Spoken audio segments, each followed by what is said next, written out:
Yo, what is going on, guys? It's Zbrev. Welcome to another MLB The Show 19 card review. Today we're going to be going over 97 overall Player of the Month Master James Paxton. This card is obtainable by collecting, I think, 16 or 17 of the Topps Now and Player of the Month cards from the month of September. I completed this collection after quick selling everything afterwards for about 40K. So I think that's pretty cheap. If you wanted to keep the cards afterwards, I think it would be close to 100K. But I don't know why you'd do that, because they don't really go into anything and they can give you a lot of stubs back. So if you don't know what I'm talking about, you can lock the diamond cards in for this collection and then quick sell them for 5,000 stubs each. It's kind of a nice way to unsink your costs. But with that being said, I'll get right into the review. This card is one of the most fun pitchers I had to pitch with. If you watched my John Lester review, you know that I love the lefties with the sinker cutter. I think it's really fun. This card is better than John Lester for sure, and I think he's in tier 2 as a starting pitcher. As far as stuff, I think it's really good. Obviously, the thing I like the most is the speed differential with the fastballs. So the best way to pitch post patch 1.21, in my opinion, is to generate weak contact on bad swings. So James Paxton is a master at that, because his four-seamer gets up to 99, his sinker sits around 95, and his cutter can actually get as slow as 89, I've seen. So there's up to a 10-mile-an-hour difference in speeds just from his fastballs alone, which is really nice. Obviously, sinker cutter helps you work against both sides of the plate. His stuff overall is good. I will say that I think his changeup is really bad. It doesn't move a lot, and it's basically the same speed as the cutter. So in my opinion, if you're going to use this card and you're thinking about throwing a changeup, I would just throw a cutter instead. That's just my personal advice. The changeup's just asking to get crushed. But even with considering this card as a 4-pitch pitcher, I think he's amazing. Honestly, four-seamer sinker cutter is good enough to just use the whole game if you are mixing locations right and you know how to pitch. So overall, I think this card stuff is amazing. There is one big knock against this card.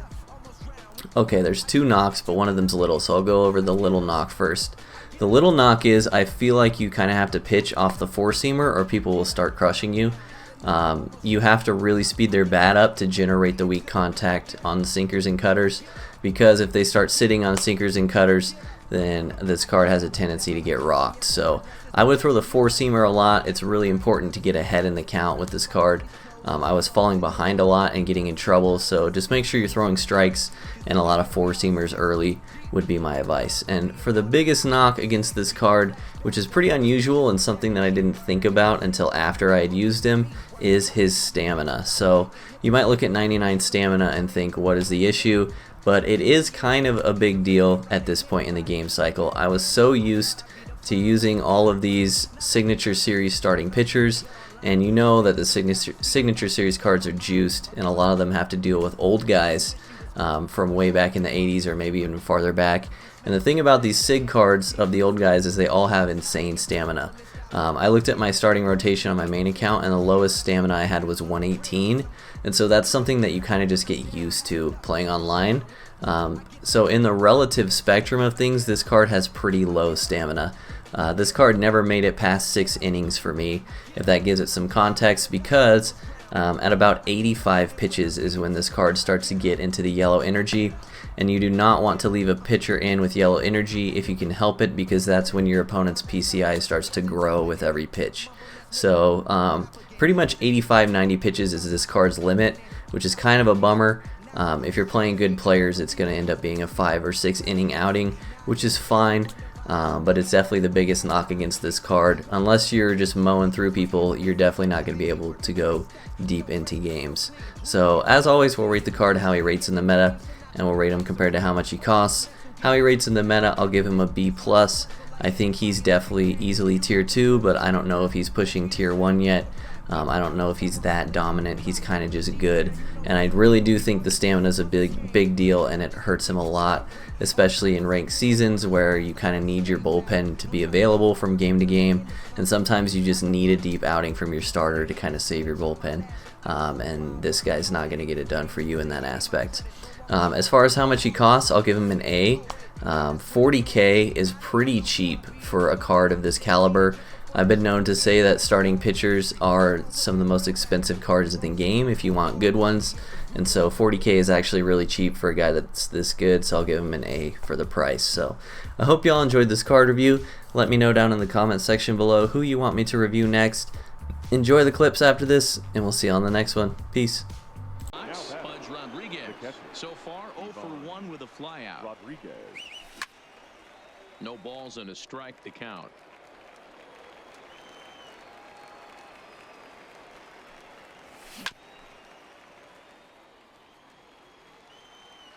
Into the windup. Here comes the 0-2 pitch.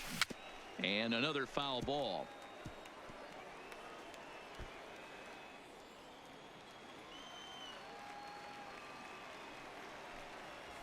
Fastball, strike 3, caught Roberto Alomar. He's 0 for 1 after grounding out in his only trip to the plate so far.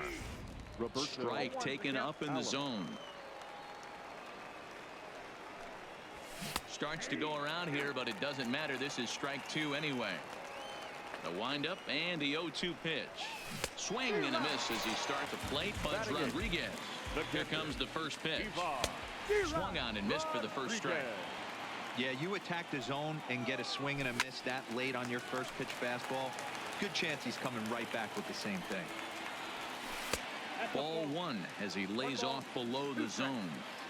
Well, he's been laboring a bit.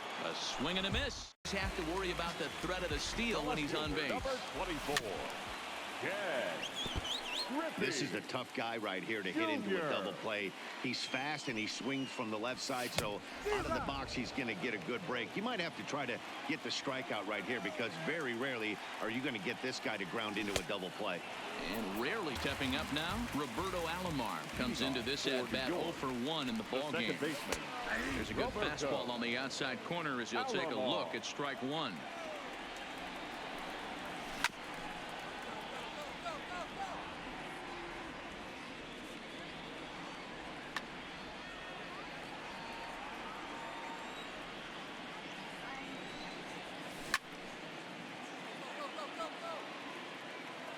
The next 0-2.